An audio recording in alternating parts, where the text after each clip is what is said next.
Alô, amigos! Opa, estamos de volta, canal Tricolaço, falando um pouco mais com você das coisas do São Paulo Futebol Clube. Venha, curta, compartilhe, participe, comente também e vamos falando das coisas do Tricolor por aqui. Semana muito boa, né? Até agora, não em termos de bola rolando, mas pelo menos no extracampo tá tudo funcionando bem. Ontem a gente fez o anúncio prévio aqui. Pena que não deu para fazer o vídeo ontem. Ontem eu tive uma série de dificuldades aqui, acabei não fazendo vídeo à noite, porque a gente já tinha informação que o negócio com o Lucas seria fechado. E para quem ainda está aí naquela de, putz, mas não tem o anúncio oficial no site ainda, claro, São Paulo só vai fazer o anúncio oficial, assim como fez no caso do Rames Rodrigues, quando houve a palavra final dos dois lados e ele marcou o dia para vir aqui assinar contrato. Mesma coisa vale para o Lucas Moura, que amanhã deve assinar seu compromisso com São Paulo, mas já está tudo certo. O Lucas, talvez das surpresas que foram preparadas aí, a melhor de todas elas. Se a gente pegar desde o Pato, né? O Pato não é exatamente uma surpresa. O Pato acabou sendo o casamento de uma oportunidade que surgiu com a necessidade até do jogador mesmo de se ver em atividade, gosta do clube, aquela coisa que todo mundo já sabe. O Rames Rodrigues, do ponto de vista de negociação de futebol, foi um grande negócio que o São Paulo fez nos últimos tempos. Eu acho que um negócio até maior do que o que foi feito, por exemplo, com o Daniel Alves, porque o Daniel Alves, apesar da situação na época, ser muito mais forte, né, em termos de estar trazendo um jogador em atividade de nível internacional, porque ele estava jogando, fez a Copa América, foi considerado o melhor jogador da Copa América no Brasil e em seguida veio para o São Paulo, tinha dado de que o Daniel Alves não era exatamente um jogador de protagonismo dos times, né? Mesmo assim, não é justo dizer que ele foi mal o tempo todo. Ele foi bem no começo, muito bem no seu segundo ano, começa a terceira temporada dele de forma mediana e aí acontece tudo que todo mundo já sabe. Vai para os Jogos Olímpicos, depois vai embora, não aparece para treinar, o São Paulo devendo para ele, aquela coisa toda que a gente já falou, não precisa retomar essa história aqui. E do Rames Rodrigues, o São Paulo conseguiu fazer uma coisa muito interessante, porque é um contrato de 2 anos por um nome internacional de peso. A diferença para a época do Daniel Alves é que o Rames está inativo há 3 meses, porque estava num clube onde não ia conseguir continuar. E a outra dificuldade é porque o Rames não vinha jogando com frequência, né? Acho que todo mundo já teve acesso à informação de que nos últimos 5 anos ele não jogou mais de 30 vezes em nenhum desses anos, né? E é preocupante, porque a gente não sabe em que condição, não digo nem física, mas de competitividade ele vai se apresentar para jogar. Que tem talento, a gente sabe. Que é capaz de mudar o patamar de um time, a gente sabe. O que ele vai entregar, a gente só vai saber quando ele entrar em campo. Agora, com o Lucas, é diferente em vários aspectos.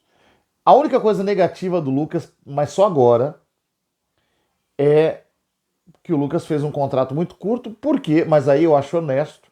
Eu estava muito bravo com a possibilidade do Lucas fechar com o clube da MLS e esse clube fazer um empréstimo para o São Paulo até o fim do ano. Isso era uma coisa que me dava a impressão de que o São Paulo serviria como um tampão para o cara poder treinar um pouco, sabe? Era um desrespeito até com o futebol brasileiro em si, com o Campeonato Brasileiro, enfim. Dessa vez, como ele ainda não fechou com esse clube, ele é apenas uma das possibilidades, o Lucas fecha até o fim do ano, porque o desejo do Lucas, ele nunca negou, era continuar ainda na Europa. Então o staff dele vai continuar trabalhando nesse sentido, né?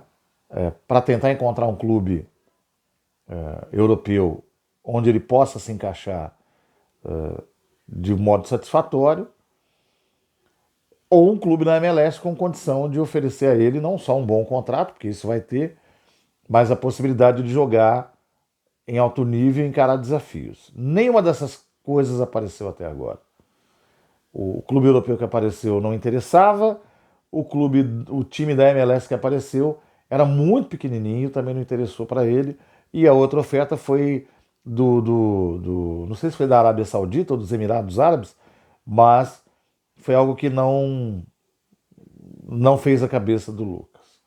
Só que eu acho honesto ele ficar até o fim do ano nessas condições, porque ele não surpreende o clube. Tá? Chega lá no final e fala, ó, como eu estava querendo resolver, eu vou para esse time aqui e tal, tá tudo certo. Se não rolar, tenta-se uma renovação de contrato para que ele continue no São Paulo por pelo menos mais uma temporada, enfim. Agora, a contratação do Lucas me agrada pelo seguinte, o Lucas chega e joga. E o Lucas tem muito talento. E o Lucas é muito inteligente. E o Lucas, é preciso que sejamos justos com o Lucas e digamos o seguinte. O Lucas não é exatamente um fracasso com o jogador de futebol na Europa. O Lucas não deu sorte nas suas, não vou dizer nas suas escolhas, mas assim, ele não deu sorte com o tempo. Então, o Lucas é a maior contratação, é a maior venda do futebol brasileiro na última década. E vai para um clube que está se capitalizando para virar um time muito rico, Paris Saint-Germain. Que não contrata apenas o Lucas, contrata também o Ibrahimovic naquela época, alguns outros jogadores, alguns outros craques. E o Lucas, o Cavani, que foi não necessariamente para ser um protagonista, mas foi para brilhar, perde espaço para esses caras. Porque ele é jovem, é o que tem menos experiência, então ele acaba ficando no banco. Em algum momento da sua passagem pelo clube, ele é até o segundo reserva. Passa por umas situações constrangedoras, tipo o técnico em um dado momento diz que o Lucas não sabe jogar futebol. E ele não estava falando do talento, ele estava falando de entender o jogo, e é verdade. Porque o jogo, a atividade, ela precisa também de um conhecimento intelectual que talvez o Lucas não tivesse naquele momento. Isso atrapalhou o aproveitamento dele como jogador da equipe. Bom, o fato é que passa o tempo, o contrato dele termina. Quando o contrato dele termina, já está Neymar na equipe, já está esse time mais atual, sem o Messi, claro. E ele não fica. Ele não fica e vai parar na Inglaterra, lá no Tottenham, que está fazendo um caminho semelhante ao do Paris Saint-Germain, tentando se colocar com um pouco mais de poder financeiro no grupo dos grandes times da Premier League, que é uma coisa que o Tottenham, apesar de ter muita tradição, nunca conseguiu. E o time, o caminho é muito parecido, né? O desenho é muito parecido. Os jogadores vão sendo contratados, chegando, outros saem de times inferiores para irem para lá, enfim. E o Lucas, cara do Lucas chegar ao Tottenham na mesma época que o Son, o coreano, que hoje é um dos maiores destaques da equipe, que estava voando quando chegou. O Lucas não estava voando, porque o Lucas vem de um processo de não aproveitamento no Paris Saint-Germain. Então o Son naturalmente se destaca mais e acaba tendo mais espaço. Isso coincide com aquele período em que muita gente fala: o Lucas tinha que ir para a seleção brasileira. E ele não vai porque ele não joga. E ele foi em algumas ocasiões e jogou bem, mas aí não voltava a ser convocado porque ele era um cara que não era visto. Agora, uma coisa é uma grande verdade, é insofismável verdade. O Lucas sempre foi um baita jogador de futebol.